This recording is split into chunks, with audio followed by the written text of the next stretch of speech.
आज हम quadratic equations के बारे में पढ़ते हैं और क्वाड्रेटिक इक्वेशंस के बारे में अध्ययन करने से पहले हम क्या समझते हैं। हमने पहले पढ़ा था किस चीज़ के बारे में, क्वाड्रेटिक पॉलिनोमियल्स के बारे में पढ़ा था, यानी द्विघात जो बहुपद होते हैं उनके बारे में हमने पढ़ा था। और अब हम पढ़ने जा रहे हैं क्वाड्रेटिक इक्वेशंस के बारे में, यानी कि द्विघात समीकरण के बारे में। अब ये दोनों टर्म्स एक दूसरे से कितने मिलते जुलते हैं और कितने एक दूसरे से संबंधित हैं, ठीक है। ये दोनों ही टर्म्स एक दूसरे से कितने संबंधित हैं और कितने अलग है एक दूसरे से, किस कारण से अलग है, इसके बारे में आज सबसे पहले विभेद करेंगे। We will differentiate these two terms from each other. जब क्वाड्रेटिक पॉलिनोमियल्स के बारे में बात करा जाए तो क्वाड्रेटिक पॉलिनोमियल क्या है कि वो सिंपल एक एक्सप्रेशन है, ठीक है, जिसका डिग्री 2 होता है। इस प्रकार से हम एक्सप्रेशन में लिखते हैं, इसे एक्सप्रेस करते हैं, जैसे ax² प्लस bx प्लस, या प्लस भी हो सकता है माइनस भी हो सकता है, c। जस्ट हमने क्या दिया इसमें, देखिए वेरिएबल क्या है इसमें, आपका x है, वेरिएबल x है, x का पावर क्या है 2 है, इसका मतलब इसका डिग्री क्या हुआ 2 हुआ, यानी कि घात इसका क्या हुआ 2 हुआ। तो हम इसी कारण से द्विघाती कहते हैं, यानी कि 2 घात वाले। कहने का मतलब कि एन एक्सप्रेशन विद 2 पावर, और आई मीन इस प्रकार से कह सकते हैं एन एक्सप्रेशन विद पावर 2, ठीक है। तो इसमें क्या होता है, ये a, b और c ये जो होते हैं आपके कोई भी रियल नंबर्स होंगे, कोई भी कांस्टेंट टर्म्स होंगे, इसमें आपका मतलब के फ्रैक्शन नंबर्स भी होते हैं।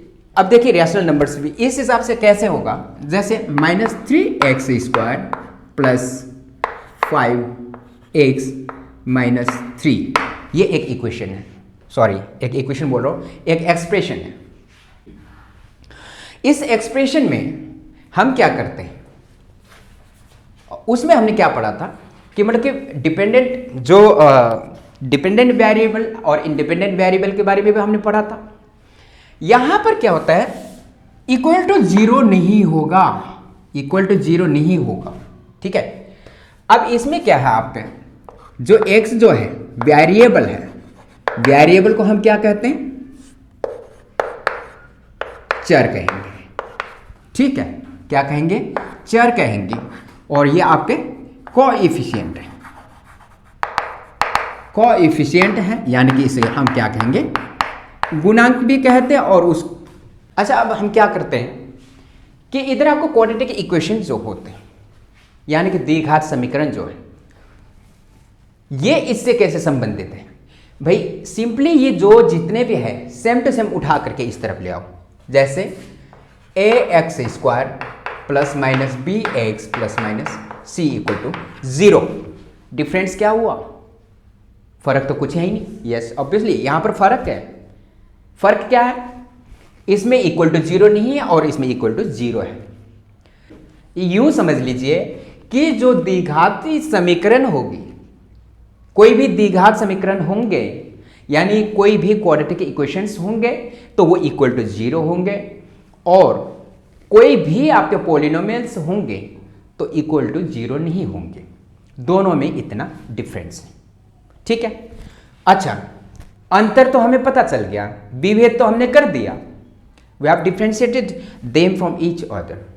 लेकिन अब सवाल यह है कि क्या ये एक दूसरे से संबंधित भी होते हैं। यस ऑब्वियसली संबंधित क्या है, मतलब कि एक दूसरे के रिलेवेंट्स कैसे रहते हैं।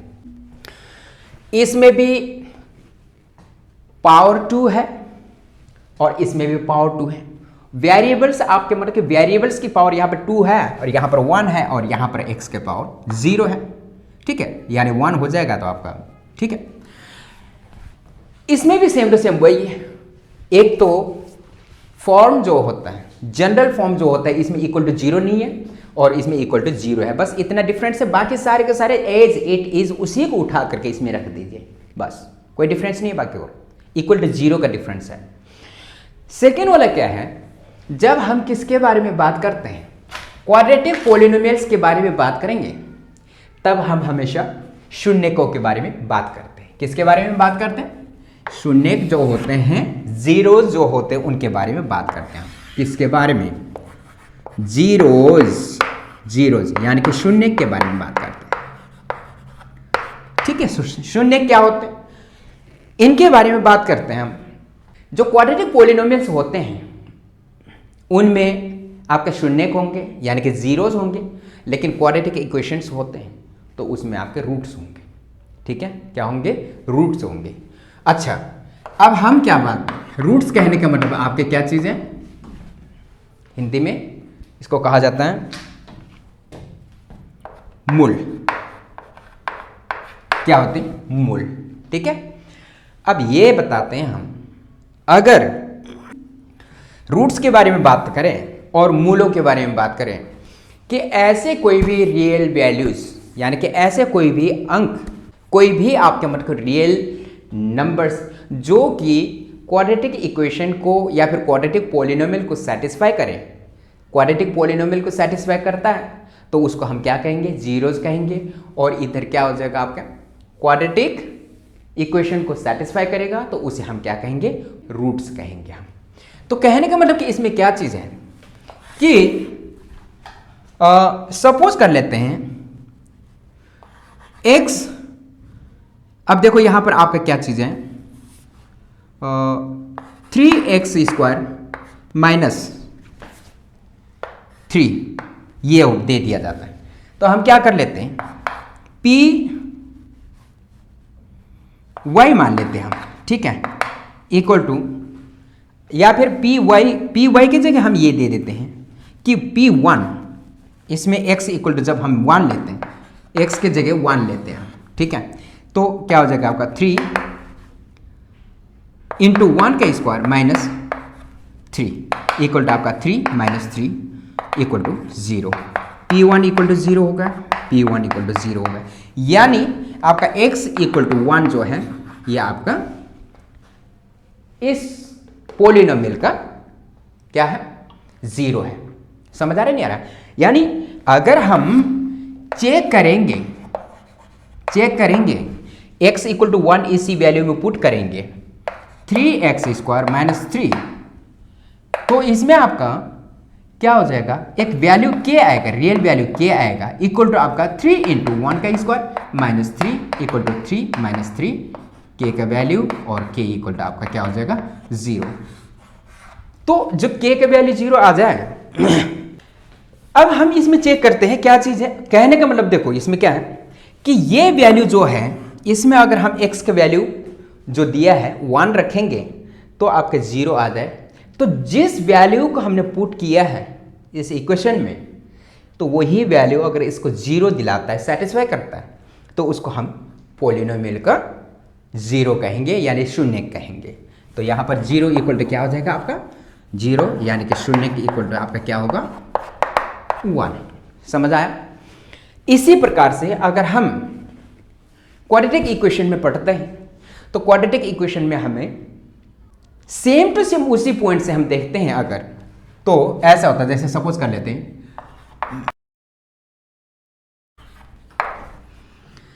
3x minus 5 equal to 0। ठीक है, ये इक्वेशन मान लेते हैं। अब यहां पर क्या है, आपके क्वाड्रेटिक इक्वेशन के बारे में हमने देखा है। ठीक है भाई, पॉलिनोमियल्स के बारे में हम पढ़ेंगे, तब हमने पढ़ा था, तो उसमें कितने प्रकार के पॉलिनोमियल्स थे? Linear polynomial, quadratic polynomial, cubic polynomial और पॉलिनोमियल्स। अब यहाँ पर क्या चीज़ है, ये क्वाड्रेटिक इक्वेशन तो है ही नहीं।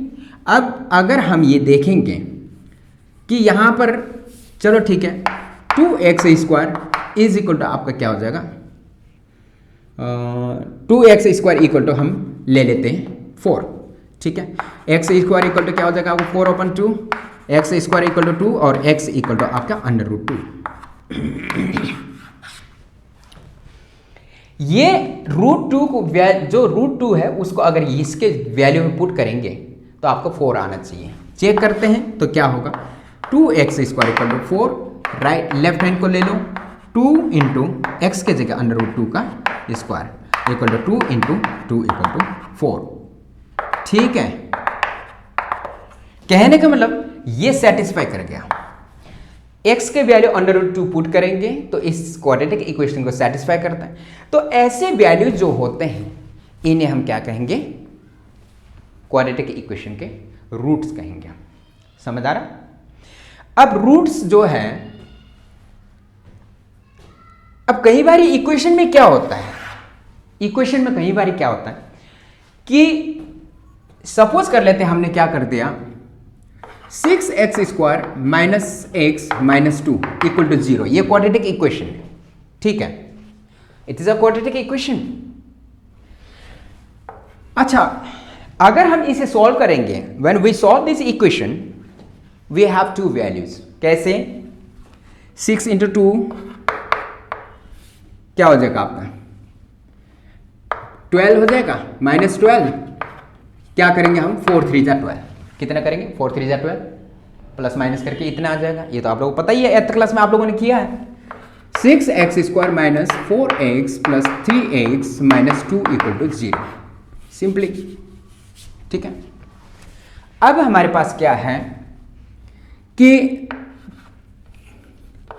2x और 3x माइनस 2 प्लस यहां कोई कॉमन नहीं आएगा, 3x माइनस 2 इक्वल टू 0, यही है।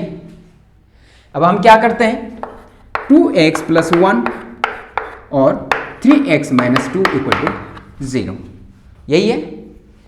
अब चूंकि ये क्वाड्रेटिक इक्वेशन है, since it's quadratic equation, so we need to find out the roots separately. अब यहां पर क्या हो जाएगा, 2x plus 1 equal to 0 and 3x minus 2 equal to 0। कोई परेशानी है? इसमें आपका क्या हो जाएगा, 2x equal to minus 1, 3x equal to 2, ठीक है।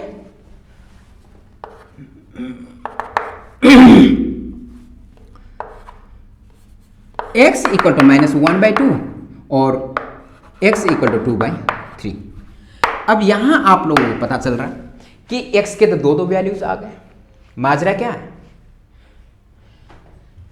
कहने का मतलब अगर इस इक्वेशन पे x के वैल्यू 1/2 रखेंगे तब भी सेटिस्फाई करेगा इस इक्वेशन को, 0 आएगा लेफ्ट हैंड साइड पुट करेंगे तो, अगर ये वैल्यू पुट करेंगे तब भी राइट हैंड साइड के बराबर आएगा।